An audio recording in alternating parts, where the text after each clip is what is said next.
Hello ළමයි කොහමද ඉතින්? මම හිතනවා ඔයාලා සතුටින් පරිස්සමින් ඇති කියලා. ඉතින් ඔයාලා මගේ channel එකට අලුත් කෙනෙක් නම් මම ඉසුරි. ඇත්තටම මම ඔයාලට ප්‍රොමිස් වුණානේ අනිවාර්යෙන් vlog ගේනවා කියලා. ඔන්න ඉතින් මම ඒක නම් දැන් වරද්දන්න නැතුව කරනවා. අද පොසොන් දවසට කලින් දවසේ හවස් වරුවයි පොසොන් දවසේ vlog එකක් තමයි මම අද ඔයාලත් එක්ක share කරගන්න යන්නේ. ඇත්තටම අවුරුද්දේ පොයවල් අතරින් වෙසක් පොසොන් කියන දෙක අනිවාර්යෙන්ම ලස්සන පොයවල් දෙකක් නේ. ලස්සන කියන්න බෑ, විශේෂ පොයවල් දෙකක් නේ. ඉතින් ඒ පොයවල් දෙකට වෙසක් පොයට කොළඹ පැත්තේ සැරසෙනවා වගේම තමයි පොසොන් පොයට අනුරාධපුර මාර විදිහට ලස්සනට සැරසිලා තියෙන්නේ. ඉතින් මට පොසොන් පොය දවසේ ලස්සන පොඩි චූටි දෝනියෙකුටයි ලස්සන අක්ක කෙනෙකුටයි කේක් දෙකක් තිබ්බා. ඉතින් ඒ දෙකත් මේ හදලා ඉවර වෙලා මං හදන්නේ පොසොන් පොය දවසට ලෑස්ති වෙන්න. ඇත්තටම දැන් කරන්නේ කාමරේ පොඩ්ඩක් අස් කරලා දාලා වැඩ ටික පටන් ගන්න. අද මේ දවස් වෙද්දි මට වැඩියෙන් වැඩ ගොඩාක් තිබ්බේ නෑ. මොකද මේ දවස්වල අපේ තල කපලා ඉවර හින්දා අම්මා ගෙදර. ඒ හින්දා මට ලොකු වැඩ ගොඩක් නෑ. මට තියෙන්නේ කුස්සිය පොඩ්ඩක් අස් කරලා දාලා ඉවර වෙලා කේක් හදපතන අස් කරලා වැඩ ටික ඉවර කරන්න. ඉතින් මට හිතුණා මේ වීඩියෝ ටික දාද්දි පොඩි අයිඩියා ටිකක් දීලම පොසොන් දවසට යන් කියලා. ඇත්තටම ස්මෝල් බිස්නස් එකක් කරන අයට වැදගත් වෙයි කියලා හිතලා තමයි මම මේ ටික කියන්නේ. අනිත් බිස්නස් ගැනට මම වැඩි අත්දැකීමක් නැති හින්දා මම කියන්නම් මගේ බිස්නස් එක ගැන පොඩි අත්දැකීමක්. සමහර අය බිස්නස් පටන් ගන්න බයයිනේ. ලොකු සල්ලියක් ඕනි කියලා හිතනවා. ඒ හින්දා ගොඩක් අය බිස්නස් පටන් ගන්න බයයි. ඇත්තටම මම රස්සාවක් පාගලා කතා කරනවා නෙමෙයි. තමන්ගේම ව්‍යාපාරයක් පටන් ගන්නවා කියන එක ඇත්තටම ලොකු හයියක්. එහෙම කරන්න ගොඩක් අයට බෑ. ඉතින් අපේම ව්‍යාපාරයකට අපිට අද දෙන්න අපම දියුණු කරගන්නවා කියන්නේ ලොකු ගේමක්. ඒක හිතන තරම් ලේසි නෑ. ඉතින් ලොකු ව්‍යාපාර අපි අද මේ පටන් ගන්න තැනින් පටන් අරගෙන ඔය තාක් දුරට විශාල ව්‍යාපාරවලට ව්‍යාපාර බවට පත් වෙලා තියෙන්නේ එයාලගේ උත්සාහය කැපවීම හින්දා. ඉතින් අපිටත් පුළුවන් අපිටම කියලා අපේම බ්‍රෑන්ඩ් එකකින් අපිට ව්‍යාපාරයක් ගොඩනගන්න. ඇත්තටම මමත් කේක් බිස්නස් එක පටන් ගන්න මුල් කාලේ හිතුවේ මට ලොකු මුදලක් ඕනේ. කොහොමද මම මේ දේවල් කරන්නේ? මට ගොඩාක් ප්‍රශ්න ආවා. ඇත්තටම මට දැන් තේරෙනවා මම කේක් බිස්නස් එක පටන් ගත්ත එක කොච්චර හොඳයිද කියලා. ඔයාලට oven එකක් නැත්තම් බීටර් එකක් නැත්තම් ඔයාලට පුළුවන් ප්‍රෙෂර් කුකර් භාවිතා කරන්න. නැත්තම් රයිස් කුකර් එක භාවිතා කරලා කේක් බේක් කරන්න ඉස්සෙල්ලම පුරුදු වෙනකන් ටිකෙන් ටික අල්ලලා යන්න පුළුවන්. ඊට පස්සේ කේක් හදන්න කේක් ටූල්ස්ම භාවිතා කරන්න ඕනේ නැහැ. ඒකට ඕනිම අවශ්‍යම ටූල්ස් ටික විතරක් අරගෙන කේක් වැඩේ පටන් ගත්තා නම් ඔයාලා හිතන විදිහට වඩා ඔයාගේ ව්‍යාපාරය දියුණු කරගන්න පුළුවන්. ඉතින් මම මේ ඔයාලට දුන්නේ පොඩි අයිඩියා එකක්. මේ වෙද්දී ගෙදරට වෙලා ස්වයං ව්‍යාපාරයක් කරන්න බලාපොරොත්තු ඉන්නා නම් මේ අදහස හොඳයි කියලා මම හිතනවා. තව දෙයක් තමයි පයිප් ක්ලීනර් වලින් මල් හදන ව්‍යාපාරය. අපිට පුළුවන් විදියට අපිට ආදායමක් එන මාර්ගයක් හොයාගන්න ඇත්තටම දැන් ලේසි ක්‍රම තියෙනවා.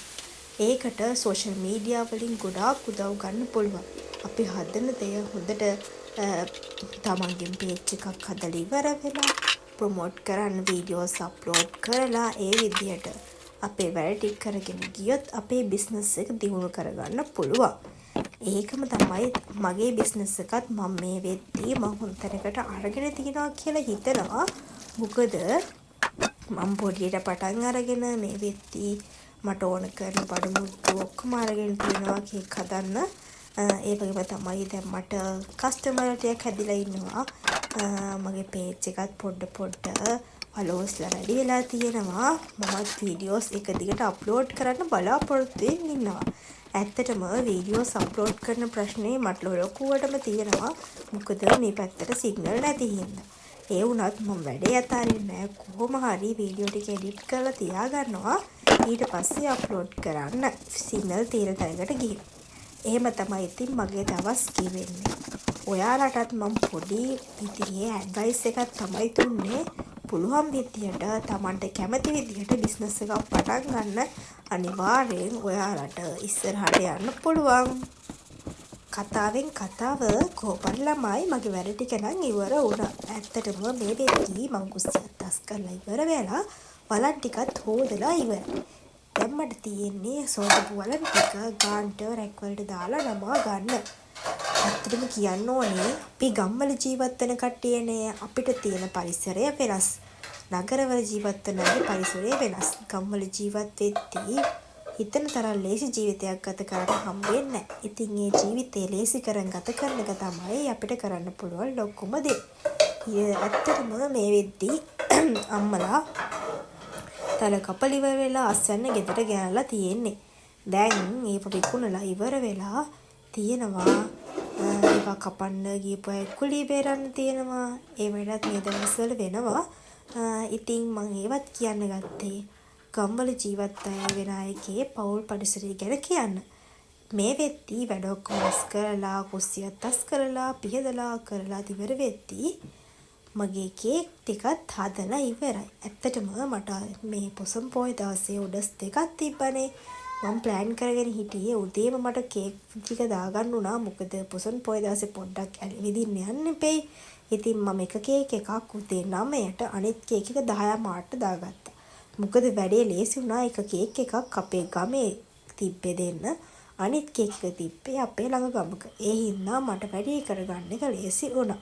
දැන් මේ හවස් වරුවේ මම හදන්නේ ජනෙල් දොරවල් ඔක්කොම වහලා ඉවර වෙලා වොෂ් එකක් දාගෙන අද හවස් වරුවේ වැඩ ඉවර කරලා ඊට පොසොන් පොය දවසේ වැඩ කොහොමද වෙන්නේ කියලා පොඩ්ඩක් කල්පනාවක් දාගන්න.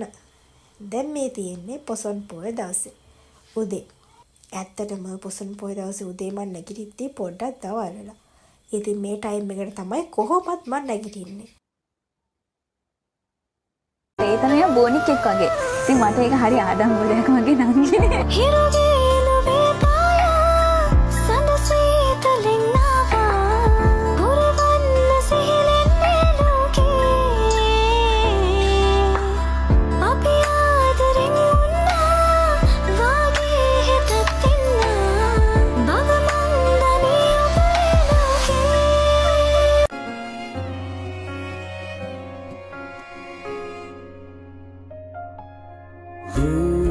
සමයයි මලක පිටි අතරේ නුඹ පිපුණා.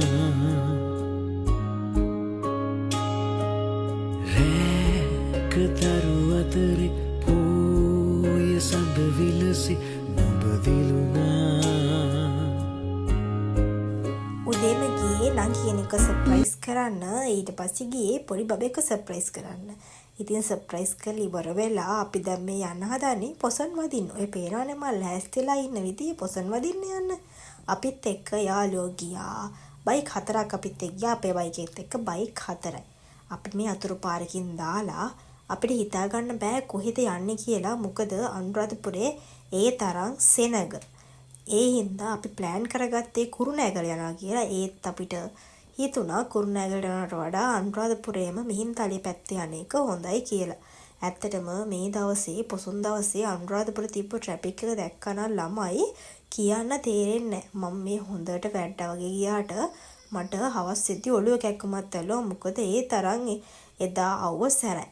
ඉතින් කොහොම හරි කමන්නේ අපි කට්ටිය පොසොන් වදින්න පිටත් වුණා. අපිට මේ යද්දී තන්සල් ගොඩාක් හම්බුණා. ගොඩාක් තන්සල් වල ෆොටෝස් නෑ ළමයි. ඇත්තටම තේරෙන්නේ නෑ. වීඩියෝස් කරගන්නත් අමතක වෙනවා. ඒ තරම් සෙනගක් හිටියේ. කොහොම හරි කමන්නේ අපි දන්සල් ගොඩක් වැන්දා. දන්සල් ඉස්සලා අපිට හම්බුනේ සව් දන්සලක්. ඊට පස්සේ කඩල දන්සලක් හම්බුණා. ඊට පස්සේ අයිස්ක්‍රීම් දන්සලක් හම්බුණා. අයිස්ක්‍රීම් දන්සල් මේ දවසේ පිරීලා තිබ්බ ළමයි. ඇත්තටම පින් සිද්ධ වෙන්න අපි දන්සල් ඔක්කොම වැදගෙන ගෙදර එන්න පිටත් වුණා. ඇත්තටම අපිත් එක ගියපු යාළුවෝ සෙට් එක මේ ඉන්නේ. අද දවසේ vlog එක මෙතනින් ඉවරයි. එහෙනම් හැමෝම පරිස්සමින් සතුටින් ඉන්න ඕනේ. මතක ඇතුව මගේ channel එක subscribe කරන්න අමතක කරන්න එපා. like කරන්න, share කරන්න, comment කරන්න. bye bye. පරිස්සමින් ඉන්න. ඉක්මනට ආයෙත් vlog එකකින් හම්බෙමු. මතක ඇතුව මාව මතක තියාගෙන ඉන්න.